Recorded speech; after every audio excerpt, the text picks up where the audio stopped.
Du coup, hello, super contente de vous retrouver sur ce digital pour un nouvel épisode. Et aujourd'hui, Julie est de retour. Je sais pas si vous avez eu l'occasion d'écouter l'épisode de Sauce que j'ai enregistré avec elle l'année dernière, mais il est super intéressant, donc déjà allez l'écouter si vous voulez savoir qui est Julie. Et aujourd'hui, on va parler de son métier et plus particulièrement des challenges de son secteur d'activité. Imaginez, donc je pose le cadre quand même pour nos auditeurs, vous avez l'idée du siècle.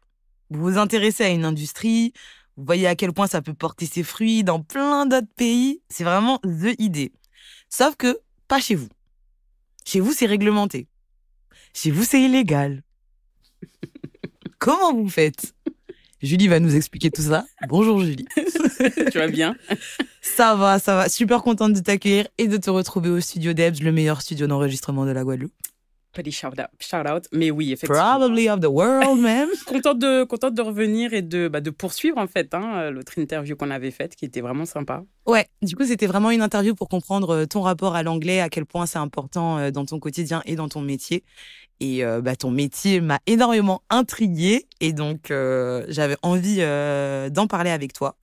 Du coup, est-ce que tu peux nous en dire un petit peu plus sur ton quotidien en tant qu'entrepreneur dans l'industrie du chanvre bien-être ? Oui, donc mon quotidien. J'ai dit chambre bien-être. Tu sais que j'ai passé le cap où maintenant, non, je dis cannabis légal. J'utilise le mot cannabis.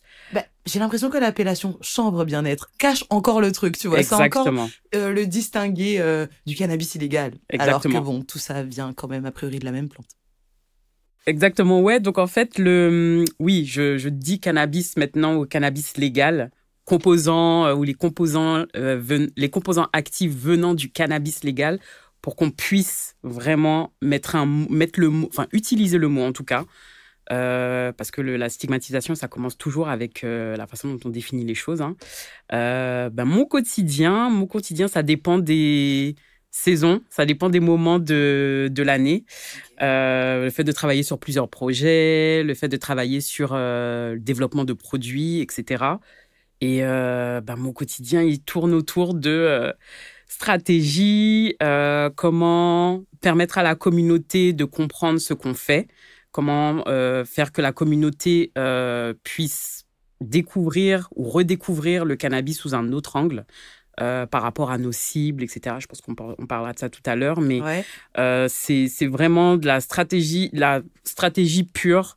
Comment avancer, comme tu as dit dans ton introduction, dans un milieu qui est extrêmement réglementé, où on peut aller au-delà et moi, je suis déjà allée au-delà de ce qu'on peut faire actuellement, ouais. avec toutes les molécules, mais avec toutes les restrictions qui existent. En fait, c'est naviguer. Voir comment naviguer. C'est vraiment ça, en fait. Donc, quotidien pas simple, mais non. Plein de rebondissements. Et de petites avancées quand même, puisque par rapport à... C'est vrai que cet épisode, on en parle depuis 1 an. Mm-hmm. Est-ce que tu as l'impression que tu es au même point que l'année dernière, vis-à-is de la réglementation, de ta façon de travailler avec ce produit, ou est-ce que ta vision a évolué ? Très bonne question. Donc l'année dernière, donc 2023, à cette même époque, en fait, on commençait avec The Happy Corner. Et c'est vrai que je savais globalement ce que je voulais faire, mais je ne voyais pas encore comment manœuvrer et comment appliquer tout ce dont on parlait en fait avec mon associé Xavier.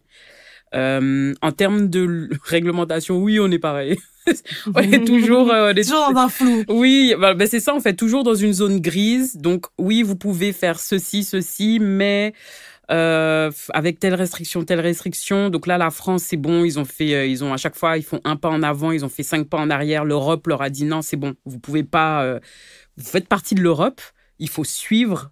Même si vous êtes français, il faut suivre les lois européennes. Le droit européen prévaut sur le droit français. Exactement. C'est une des raisons pour laquelle je suis contente qu'au moins la France soit dans l'Europe parce que ils peuvent pas. Parce que si la France en fait devait faire comme ils veulent, donc non. Pas de CBD, pas de rien du tout. Vous faites rien, on met des restrictions, tac, mais ils ne peuvent pas. Il y a la libre circulation des personnes et des biens. Personnes, des biens, des produits. Au sein de l'espace Schengen. Mais tu nous fais un cours de... Ah non, mais c'est quoi, éducation civique, là? Je suis morte. Tu vois, c'est débile, mais justement, t'as pas l'impression que les députés, ils pensent à tout ça, en fait. Bah, je pense qu'en fait, c'est un peu comme tout. Ils tentent. Ils tentent le truc, et si ça passe, au pire, on se prendra une amende et c'est pas grave. C'est très français comme façon de voir les choses. Ouais, non, mais c'est exactement ça. Donc, il n'y a pas forcément d'évolution. Nous, en tout cas, on est vraiment dans une mentalité où on essaye, on tente, on utilise la zone grise, le fait qu'il y ait un flou juridique à fond. J'ai pas peur de le dire parce que je pense que pour être dans cette industrie, il faut absolument oser faire certaines choses. Et même si on voit certaines histoires où voilà, il y a un produit qui a été retiré pour telle raison, il faut quand même essayer parce que justement, ça te permet, toi, d'avoir des informations, des données sur, à ton échelle, comment, par exemple, le produit que tu sors, il pourrait être accueilli, etc. Ok, ça marche. Et du coup, qu'est-ce qui t'a amené à faire ces choix professionnels ? C'est vraiment, si on revient à 2019, depuis mon retour en Guadeloupe, c'est vraiment, je me suis dit de toute façon, je me vois pas travailler dans une autre industrie que l'industrie du cannabis. Donc par rapport à ma dernière expérience professionnelle en tant que salarié, qui était à Toronto. Donc je travaillais dans une start-up qui s'appelait The Flower Corporation, où on cultivait, donc vraiment verticalement intégré, de la culture jusqu'à la vente de cannabis, au départ médical. C'était ta première expérience dans le cannabis ? Première expérience en plus, franchement, première et meilleure expérience de travail global. Vraiment, dans tous les pays où j'ai pu aller, c'était vraiment... j'ai eu un aspect de la façon de travailler qui était vraiment différent de tout ce que j'ai pu voir. Et de tout ce que tu pensais savoir aussi. Aussi. Et le fait d'en apprendre plus sur l'industrie, c'était vraiment top. Et en fait, par rapport à... Même quand je travaillais là, je me dis, mais ça va être ma dernière expérience en tant que salarié. C'est fou parce que, en fait, on pense souvent qu'on quitte le salariat par rapport à une expérience traumatisante, on n'a plus envie d'être dans un certain cadre et tout. Mais en fait, ça peut aussi être parce que tester le salariat, ça nous a fait nous rendre compte que, en fait, c'était pas pour nous. Et ça veut pas dire que la dernière expérience qu'on a eue est mauvaise. Enfin, je te rejoins un peu là-dessus puisque, ça fait maintenant 3 ans que je suis auto-entrepreneur. Et ma dernière expérience en tant que salarié s'est très bien passée. Et c'est des personnes avec qui j'ai toujours une excellente relation aujourd'hui. Mais c'est vrai que c'est cette expérience qui m'a fait me rendre compte à quel point c'était pas fait pour moi et ce que j'avais envie d'accomplir. Parce que, tu vois, pour moi, c'est important justement qu'aucune journée se ressemble, de pouvoir investir dans des projets qui me tiennent à cœur.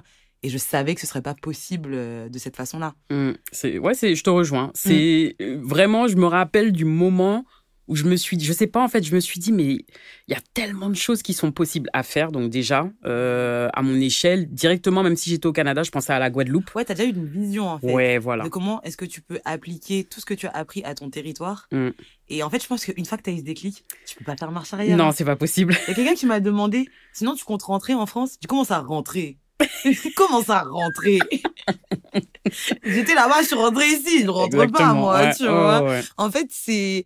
Pour certaines personnes, je pense que... Et j'en parlais dans le dernier épisode que j'ai enregistré avec Sébastien, qui, lui, pour le coup, est venu s'installer en Guadeloupe, tu vois. Pour certaines personnes, la Guadeloupe est une expérience qui a un début et une fin, qui permet certes d'être enrichissante, potentiellement d'apporter des trucs au territoire, mais c'est une expérience. Et en fait, pour moi... Si tu prends, comment dire, en fait, si c'est une expérience, c'est un séjour. En fait, moi, c'est pas une expérience, c'est ma vie, tu vois. Exactement. C'est ma vie, c'est mes gens, j'ai envie d'être là, en fait. Ouais, t'as envie de participer ou au moins d'apporter ta pierre à l'édifice pour vraiment construire quelque... Parce que moi, ma façon de penser, c'était ça, hein. Quand j'étais à Londres, je me disais, mais bon, Londres, tu vois, j'arrivais de toute façon même pas à me projeter, en fait, pour me dire que j'allais me poser, développer quelque chose. Et j'avais même pas cette mentalité de me dire, je vais faire quelque chose pour ma communauté. Il n'y avait pas cet aspect-là à Londres. Quand j'étais au Canada, je le voyais pas non plus. Mais en fait, c'est tellement proche de la Guadeloupe, je me suis dit, je vais réussir à créer un pont. Et ça, je me suis rendu compte que l'idée de créer un pont, peu importe le secteur d'activité, parce qu'à l'époque, quand je te dis à l'époque, peut-être dans les 2010, 2012, 2013, je savais pas encore vraiment comment je voulais créer ce pont. Mais dès que j'ai compris que, non, mais en fait, c'est vraiment le point, ce que je veux vraiment faire, c'est en lien avec la Guadeloupe. là, je me suis dit, OK, là, c'est beaucoup plus facile à concevoir quelque chose, concevoir une idée, avoir une vision, vraiment une vision établie. C'est de faire quelque chose pour la Guadeloupe et pour que ça se développe, quoi, à cette échelle. Oui. C'est ça. Et en fait, je pense qu'il y a plein de façons de développer la Guadeloupe sans forcément réinventer la roue et trouver le carburant à base de sargasses, tu vois, en mode... Enfin, je dis ça parce que... Non, mais je vois ça ce fait que tu veux très produit innovant, tu vois, qu'on n'a jamais vu. Et en même temps, on règle un problème environnemental. Et parfois, il s'agit aussi de revenir, de regarder la situation en face et de voir ce dont les gens ont réellement besoin. En tout cas, c'est ma vision des choses. Du coup... dans le cannabis, j'ai l'impression qu'en tout cas dans le... comment les gens s'expriment quand ils en parlent et tout, il faut une grosse distinction entre THC et CBD. Quelle est la différence entre ces deux termes? Est-ce que ça s'applique vraiment du coup au cannabis légal versus celui qui ne l'est pas? Ou voilà. Éclaire-nous un petit peu sur le sujet. C'est vrai qu'en France, j'ai remarqué que donc depuis que je suis arrivée, donc vraiment j'ai l'impression que tout ce qui est autour du CBD, donc l'industrie du chanvre bien-être, je vais utiliser ce terme-là pour ça, c'est développé à partir de 2018, donc un peu avant que je sois arrivée. Dès le départ, les gens ont fait une distinction entre ce qui est légal, ce qui est illégal, ce qui est bien, ce qui est pas bien. Et, ce qui défonce ou pas. Ce qui défonce ou pas, ce qui est psychotrope, donc ce qui est catégorisé comme drogue, comme violent, comme etc., avec ce qui est bien. Et ils ont mis THC, CBD l'un contre l'autre. Alors que c'est des molécules donc déjà qui font partie de la même famille, donc la famille des cannabinoïdes. Et comme je dis à tout le monde, ces deux molécules ont besoin l'une de l'autre pour pouvoir exprimer vraiment tous les effets intéressants que l'organisme peut ressentir. Donc après, je comprends que par manque d'éducation ou par facilité, tu as beaucoup de professionnels de l'industrie qui restent à un certain niveau, ils disent non, comme je t'ai expliqué, je vois des gens qui disent oui, donc oui, nous vendons des produits à base de CBD, pas psychotrope comme le THC, ou tu vois, légal ou pas, ce n'est pas un narcotique comme le THC. Il y a toujours cette comparaison, moi, qui m'agace, que les gens essayent de faire, en fait. Alors, si je suis peut-être un peu trop terre-à-terre, proche de mon métier et tout, mais moi, je le vois grave comme des mots-clés. Donc, l'utilisation de THC comme psychotrope, etc. C'est ça, parce que en fait, en tout cas, quand tu en parles sur les réseaux sociaux, sur Internet, enfin, tout ce qui peut être accessible depuis une recherche Google, l'objectif, c'est d'attraper des personnes qui parlent de ces sujets ou se posent des questions sur ces sujets.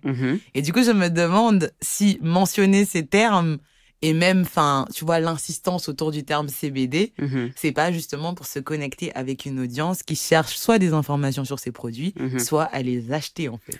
Ou je te rejoins dire. Il y a forcément quelqu'un qui a tapé acheter du THC en France sur Internet. Il y a forcément quelqu'un qui a fait ça. Non, mais je te rejoins tout à fait. Malheureusement, je pense que les gens qui pensent comme ça ou qui restent à cette échelle, ils se renferment dans une catégorie très petite parce que, encore une fois, pourquoi nous, par exemple, avec The Happy Corner, on parle de composants actifs présents dans le cannabis? C'est parce que quand tu achètes un produit qui est labellisé CBD, tu auras aussi du CBG, du CBN, tu auras des huiles essentielles, donc les terpènes, et tout ça fait que tu auras un effet, une saveur intéressante. Et pour revenir à la comparaison, on est en 2024, donc les gens en discutent ou s'expriment ou communiquent comme ça, donc tout leur marketing est basé sur THC pas bon, CBD bon. Mais quand le THC sera régularisé, comme tu as créé ta marque autour du fait que le THC, c'est quelque chose de mauvais. Le problème qui va se poser, c'est que ces gens-là, ils vont vouloir continuer à suivre la tendance et ils vont changer juste de discours. Ah non, mais donc maintenant, nous proposons des produits à base de THC. Mais ça fait 5 ans que tu nous as rabâché que THC égale négatif, égale psychotrope, pas bon et tout. Et en fait, je trouve que c'est inutile, en fait, de justement faire ce type de comparaison. À l'heure actuelle, on peut juste parler du CBD ou des composants actifs, sachant que même dans les produits que l'on consomme, il y a maximum 0,3% de THC. Donc, ouais, voilà. Donc, il y a quand même la présence du THC. Quand même. Et c'est vrai que le diaboliser n'a aucun sens puisque ça fait partie du produit qui est vendu légalement actuellement. Exactement. Mais en fait, dans ce que tu dis, ce que j'entends, c'est que il y a un désaccord, plutôt un décalage entre du coup les consommateurs et comment est-ce qu'ils parlent de ce produit, les revendeurs et les professionnels du secteur. Exactement. Et du coup, c'est quand même intéressant comme dilemme. Donc en fait, comment... Et la science. Et la science. Il faut rajouter la science dans le lot. Parce que c'est vrai que tu as parlé du coup, tu as expliqué déjà que c'était 2 molécules. Et du coup, c'est vrai qu'on parle rarement de ce genre de produit avec en tout cas ce niveau de détail. Mais forcément, il y a des effets psychotropes. Donc on se pose les questions de comment ça va impacter le consommateur. Et ça donne lieu, enfin en tout cas, je sais pas s'il y a une paranoïa, mais en tout cas, j'ai l'impression qu'il y a une profusion de discours qui peuvent être contradictoires.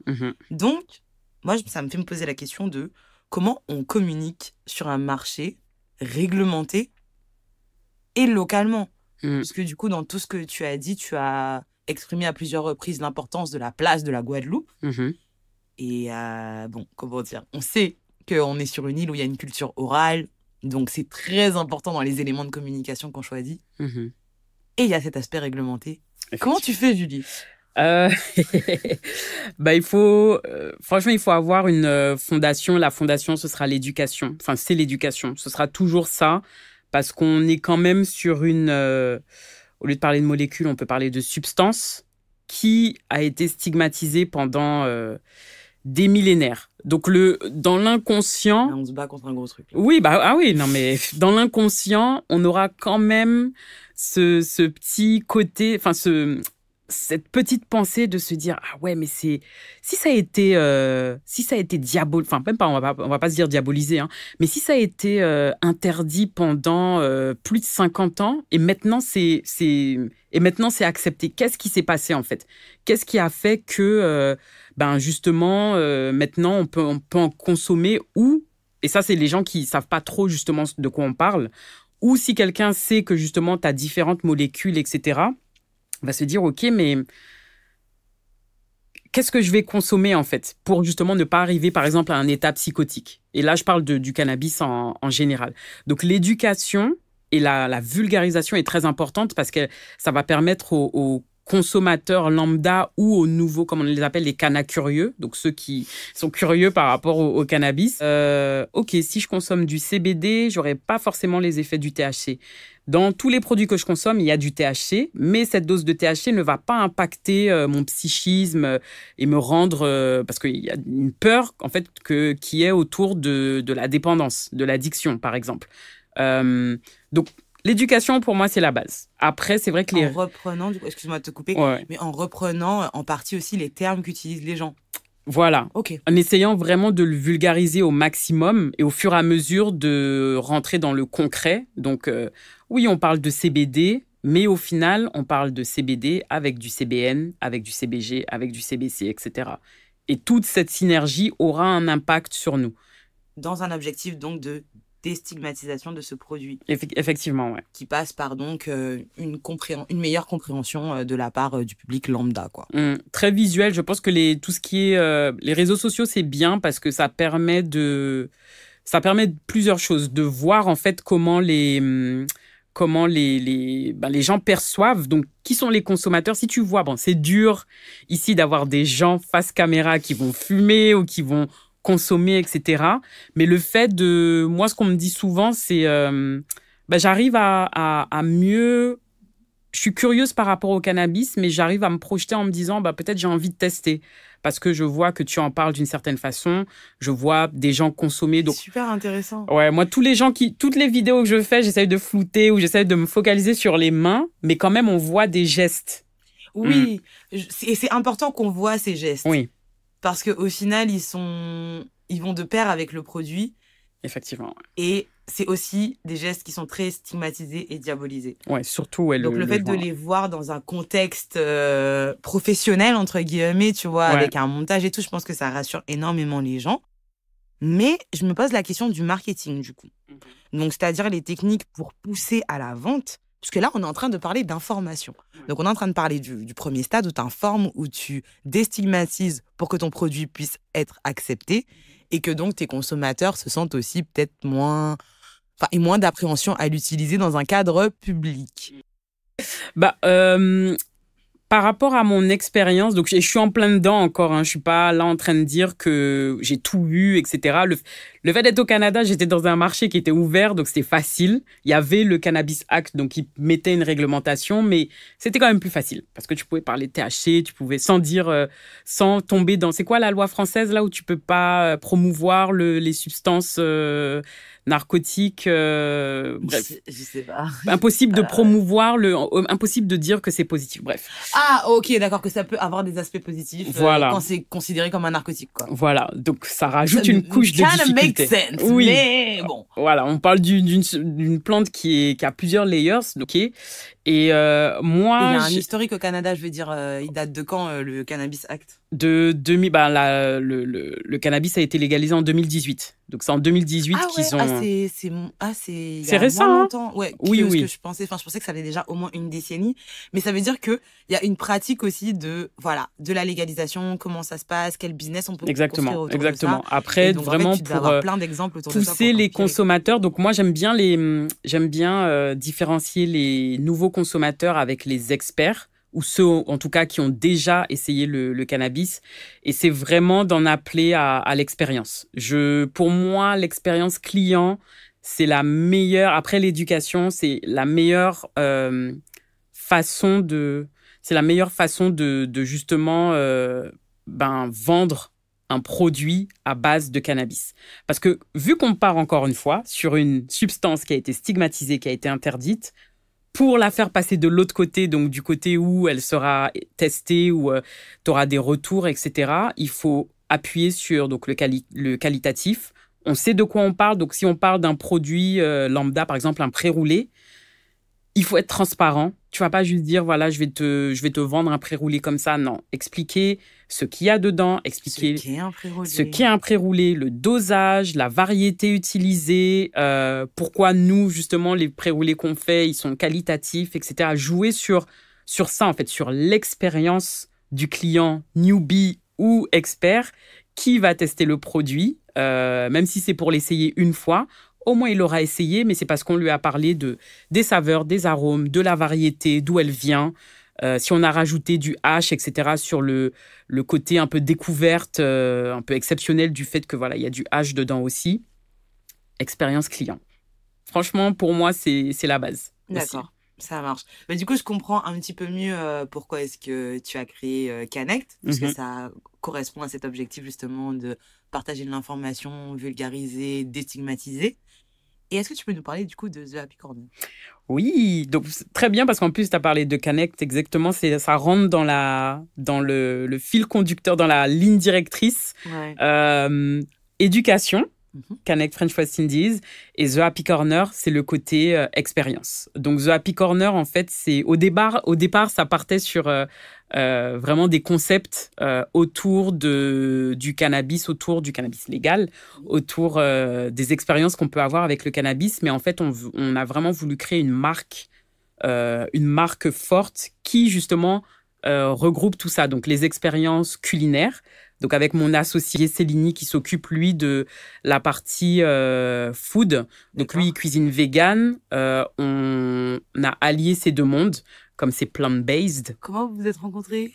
On s'est rencontrés à mon tout premier événement avec Connect en 2019 justement, et il était là. C'est marrant, j'ai revu des vidéos, je le vois, il était là dans le public. Ouais. Et en fait, on a eu il m'a demandé si on pouvait se voir pour discuter. Ouais. Et on a discuté. Il a amené sa maman, il a ramené sa maman et tout. On a discuté et en fait, je pense qu'on a développé une relation parce qu'on a vraiment la première expérience qu'on a eue tous les deux, c'était en 2022.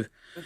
Donc, entre-temps, il y a eu le Covid, bien sûr, mais je pense que même de mon côté, j'avais besoin de voir avec qui vraiment je pouvais travailler pour recréer vraiment, pour avoir vraiment la vision que j'avais. Et Xavier, on a beaucoup de points communs sur ce qu'on aime faire, etc. Et on a une vision qui est très identique, donc ça matchait. Vous saviez pas ce que vous alliez faire, vous saviez que vous alliez le faire ensemble. Ouais, j'adore. Oui. Franchement, ça coulait de source par rapport à ce qu'on aimait faire, ce qu'on aimait écouter comme musique. Et tout coïncidait en fait, c'était assez particulier. The Happy Corner est parti de là, expérience, on vend aussi des produits. On a toujours voulu rester dans l'exclusivité, dans le fait que les produits qu'on vende, déjà c'est pas des produits qu'on trouvera partout en Guadeloupe, et on essaie d'avoir cet aspect éducatif, découverte pour les clients, en leur apportant quelque chose d'assez exclusif, quoi. Très clair. Est-ce que tu utilises l'intelligence artificielle dans ton business ? Je commence, oui. Donc, je suis en train de relancer ma newsletter. Donc, c'est toujours en travail. Donc, oui, je commence vraiment à utiliser le chat GPT, etc. pour vraiment me faciliter la tâche parce que maintenant, je pars du principe où je veux avoir plus de temps. Oui. Et tu parlais de la création photo tout à l'heure. Oui.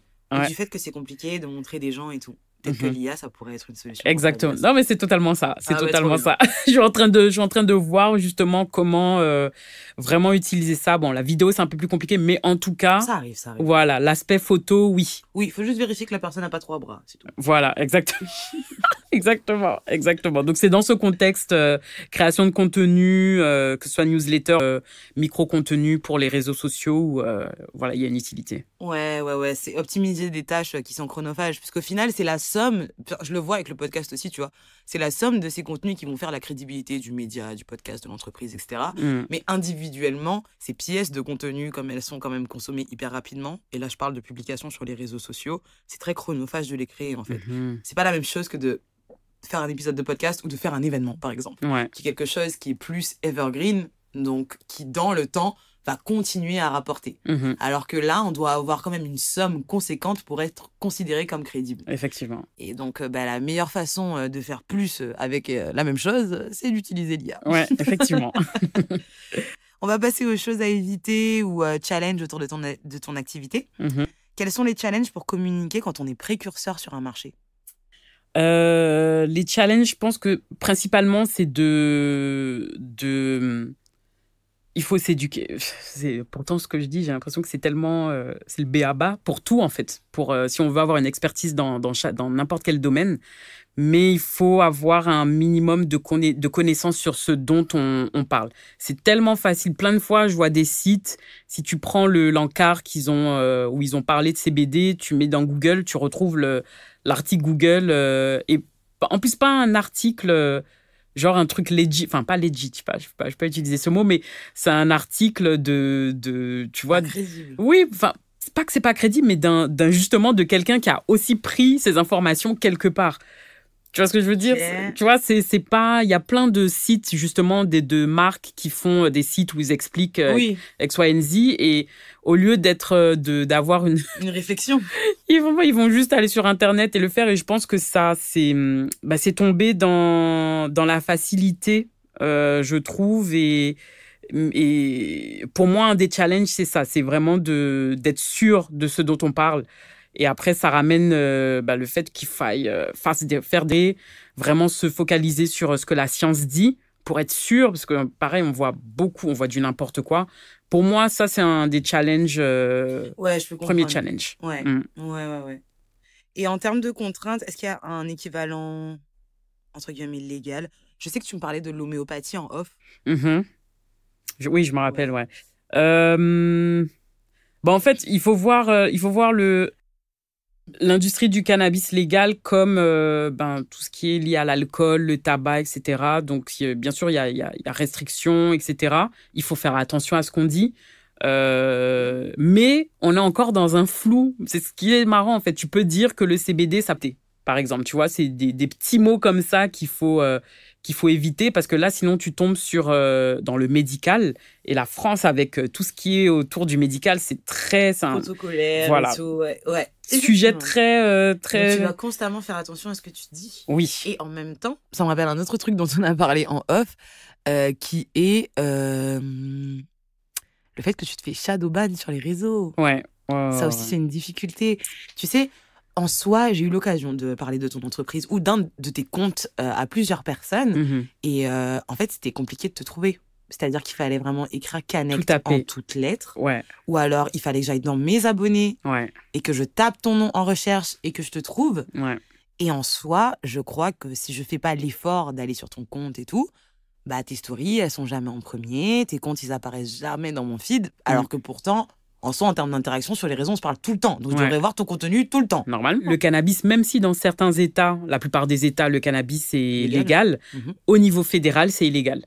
Donc, comme au niveau fédéral, c'est illégal, eh ben, ça a dû développer ta connaissance dans tellement de sujets. Ah oui. Et du coup, bon, ça, on a parlé de comment personnaliser les communications en fonction de l'audience. Tu as co-organisé plusieurs événements. Quelles ont été les retombées positives? Donc, je pense notamment à Come Blaze and Chill, que tu as organisé lors du Lime Festival. Ouais. Je pensais que le festival s'appelait Limé Limé. Si je ne suis pas seule, envoyez-moi un DM. Et je trouve que Limé Limé, c'est pas mal. Voilà, j'avais ça à dire. J'avoue, c'est pas mal. Mais après, oui, c'est Lime. Okay. Le Lime Festival. Oui, donc ça, c'était la première édition, pardon. Et la deuxième édition, qui était vraiment... Parce qu'on l'a appelé comme Blaze and Chill, parce qu'on ne s'appelait pas encore The Happy Corner, en fait. Ok, d'accord. C'était encore les débuts. Et donc, la dernière édition, oui, c'était en novembre dernier. Bah, les retombées, en fait, ça nous permet... Tous les événements qu'on fait, en fait, nous permettent d'agrandir la communauté. On absorbe des gens qui sont intéressés par le sujet ou encore qui sont curieux et qui souhaitent, justement... comprendre la plante de cannabis ou comprendre la consommation à travers l'expérience. Donc, à chaque fois qu'on fait des événements, je discute avec certaines personnes. Je vois en fait qu'il y a un intérêt juste de comprendre un petit peu ou de tester quelque chose de nouveau, un burger infusé, un pré-roulé qui est fait d'une autre façon. Ça nous a vraiment permis de se faire connaître comme ça, en tout cas. Et est-ce que tu as des moyens d'échanger avec cette communauté? Enfin, outre les réseaux sociaux? C'est pour ça que je suis en train... Alors, est-ce que la newsletter, tu peux appeler ça Oui, la newsletter, je dirais que c'est plus une façon pour toi de communiquer. Mais en fait, dans ce que tu dis, j'ai l'impression qu'il y a beaucoup d'échanges, il y a beaucoup de réciprocité. Tu veux savoir ce que les gens en ont pensé, s'ils ont apprécié, de quelle façon et pourquoi. Enfin, t'es énormément dans le détail dessus. Et du coup, je me dis que ça, c'est plus des conversations. Et donc... je crois que ma question, c'est est-ce que tu as fait un groupe de discussion sur les réseaux sociaux, comme le font beaucoup de créateurs de contenu? Est-ce que tu as un canal Telegram ou WhatsApp? Est-ce qu'on peut... comment est-ce qu'on peut te faire ces retours en tant que personne membre de la communauté The Happy Corner? Ouais. Tu vois? Pas encore fait. Ça, c'est vraiment par manque de temps. Le fait de... C'est bizarre parce que les réseaux, j'ai pas envie d'être dessus, mais en même temps, j'ai envie d'être dessus pour avoir toutes ces informations, tu vois. Ouais, je vois. Et le manque de temps, parce qu'à chaque fois, je me dis, putain, mais si je rajoute quelque chose, donc par exemple, je crée un canal WhatsApp, etc., pour avoir tous ces retours, ça, c'est rajouter, en fait, un nouveau réseau social et je sais pas si je peux. Can I handle it? I don't know. En fait, c'est pour ça que je t'ai parlé des groupes de discussion. Puisqu'en fait, je trouve que cette fonctionnalité est quand même hyper intéressante et surtout pour toi. Bien sûr. Parce que ne serait-ce que en mode, imagine, tu crées ton groupe de discussion, du coup. Donc, le principe en général, c'est que soit un nombre restreint de personnes peuvent communiquer et soit uniquement toi et tes abonnés, du coup, s'abonnent au canal et en fait, ils reçoivent les notifications comme des DM, tu vois. Et déjà, ça, pour attirer l'attention sur le fait que tu as partagé une nouvelle publication, ça marche énormément. Ok. Je vois beaucoup de créateurs de contenu qui le font pour ça. Donc, pour attirer l'attention sur un post en mode « Hé les gars, il y a un nouveau post sur le compte. » Ok. Donc, par rapport au shadow ban, ça pourrait être une solution, première solution. Et aussi, ça pourrait être une façon de communiquer de façon plus personnelle. C'est-à-dire que tu peux faire des sondages, tu peux demander aux gens... de choisir quelque chose ou d'interagir avec une décision que tu as à prendre. Et c'est déjà sur ton réseau social. Donc, ça permet aussi aux gens de rappeler... Enfin, ça te permet de rappeler aux gens, que ton compte existe et la valeur qu'il a. C'est vrai que... Je savais que ça avait de la valeur, mais là, en plus, tu as mis beaucoup de mots qui résonnent avec, avec ce que je veux faire. Je m'y attarderai plus. On a testé sur Telegram un groupe de diffusion où c'est juste de la diffusion, il n'y a pas forcément d'échange, mais justement faire quelque chose avec de l'échange, c'est vrai que ce serait pas mal. Et tu as tout dit par rapport au shadow ban, déjà ça règle ce problème. Et puis il faut pas, hésiter à faire ce qu'on appelle le content repurposing. Donc c'est-à-dire que je peux comprendre que déployer son énergie sur plusieurs réseaux sociaux, c'est hyper chronophage, c'est hyper fatigant. Et en même temps, faire la même chose sur tous les réseaux, ça marche pas. Par contre, il y a des ponts, tu vois. T'as déjà un groupe de discussion sur Telegram, copie-colle tes messages sur Insta.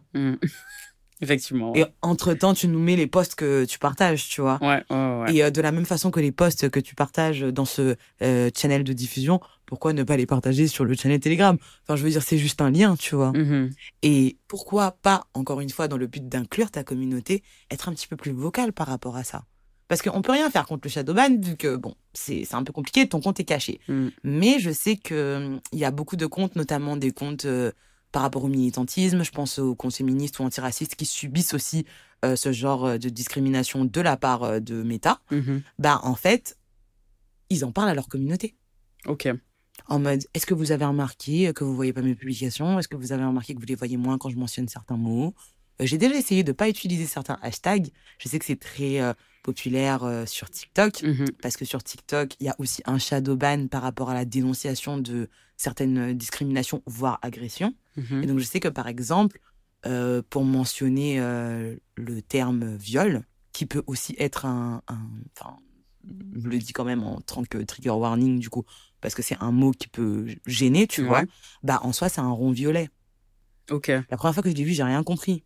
Maintenant, quand je vois quelqu'un dans une phrase dire, enfin, mentionner cet emoji, donc le rond violet, je sais qu'on parle d'agression sexuelle, et c'est une façon de détourner, en fait, le shadowban de l'algorithme. Et il y en a, enfin, tu vois, genre, il y a aussi le mot sexe qui vont écrire en mode sexe, S-E-G-G-S, tu vois, pour ne pas se faire shadowban. Effectivement, ouais. Parce qu'en fait, tu peux mentionner ces termes sans que ce que tu dises soit illégal. Mais on est face à un algorithme.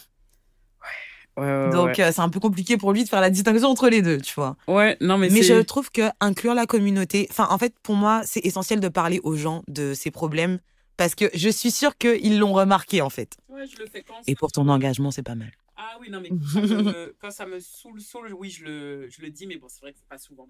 Parce que des fois, j'ai l'impression qu'Instagram dit j'ai envie de faire un coup de gueule et tout, et j'ai l'impression parce qu'ils lisent ou je sais pas, tu vois, ils voient certains mots, ben, ça c'est une relation encore plus, toxique un peu. Avec Insta, ouais, je vois.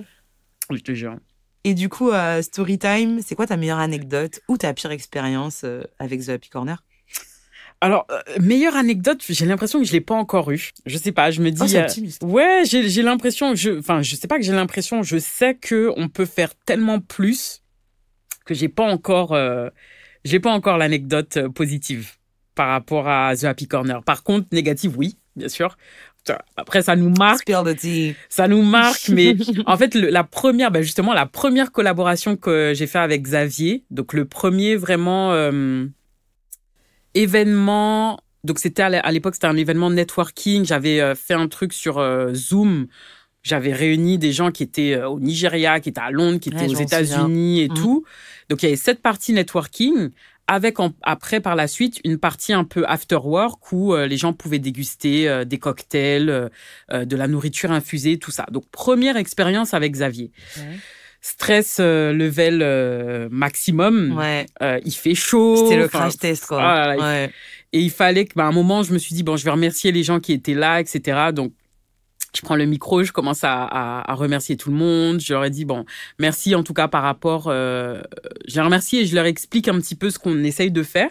Donc, je parle de CBD, tout ça. Et il y avait un boug qui était sous au bar. Et oh là là, et après je me suis sentie débile parce que je me suis dit mais meuf t'es en train d'essayer de débattre avec un gars qui est sous quoi au final. Et tu vois tout à l'heure on parlait de s'en foutre. Je pensais, tu sais qu'à ce moment-là, à cette époque-là, je pensais que justement j'avais fait beaucoup d'efforts par rapport à moi-même et que justement j'arrivais à jauger sur quoi placer mes Fox Given. Il y a toujours cette personne qui te fait reculer de 3 pas. Voilà, j'ai remarqué que non, j'étais pas encore au niveau que je voulais. Mais c'était ton premier événement, je pense qu'il y avait beaucoup de stress aussi autour du truc. c'est ça, totalement. Et peut-être dans un autre contexte où t'étais plus en possession de tes moyens, t'aurais réagi différemment. Mais là, le mec il est en train de te gâcher ton événement, c'est normal que ça t'ait stressé. Ouais, avec plein de rhum, il avait bu au moins 5 verres de rhum, enfin bref. Mais bon. Il n'a pas maîtrisé son Tchad. Non. comment est-ce que les territoires caribéens pourraient tirer profit de l'IA, en fait? De toute façon, tout à l'heure, on parlait de l'IA. Je pense que ça sera vraiment autour de ça. Je pense aussi. C'est d'ailleurs pour ça que j'ai rajouté cette question au podcast. C'est vrai que ce qui me tue, c'est que l'année dernière, dans les épisodes, on parlait vraiment de l'IA comme une technologie qui allait faire du bruit et tout, tu vois, mais on parlait pas vraiment des usages et de comment est-ce que les personnes s'en servent au quotidien. Et c'est vraiment un truc que j'ai envie de rajouter au podcast maintenant. Moi, en tout, par rapport à l'industrie, au marché caribéen du cannabis, ce sera vraiment dans le tourisme. Parce qu'il y aura... de toute façon, le tourisme, c'est un des secteurs le tourisme et l'agroalimentaire, c'est les secteurs qui pourront lier justement déjà toutes les îles entre elles avec la plante de cannabis et justement faire des ponts avec d'autres pays, etc. Il y a un potentiel économique énorme. Enfin, je veux dire, la culture du cannabis a complètement changé la Californie. Ouais, exactement. Et on a fait un des 3 États les plus riches des États-Unis, clairement. Et aujourd'hui, je crois que c'est la Californie est autosuffisante. On m'a dit, pourrait carrément... Colorado, pareil. Ouais, voilà, c'est ça. Donc, il y a un potentiel économique hyper important pour nos îles et la technologie ne peut que supporter tout ça. Merci d'avoir accepté cette invitation, Julie. De rien. Malheureusement, c'est déjà la fin. J'ai l'impression que je pourrais en parler encore pendant 1 heure avec toi, mais bon, il faut laisser la place. Qui est-ce que tu aimerais voir passer dans ce podcast? J'aimerais bien voir Sébastien Luisin. Ouais. Je crois que c'est le fondateur de MyDtech. Ouais.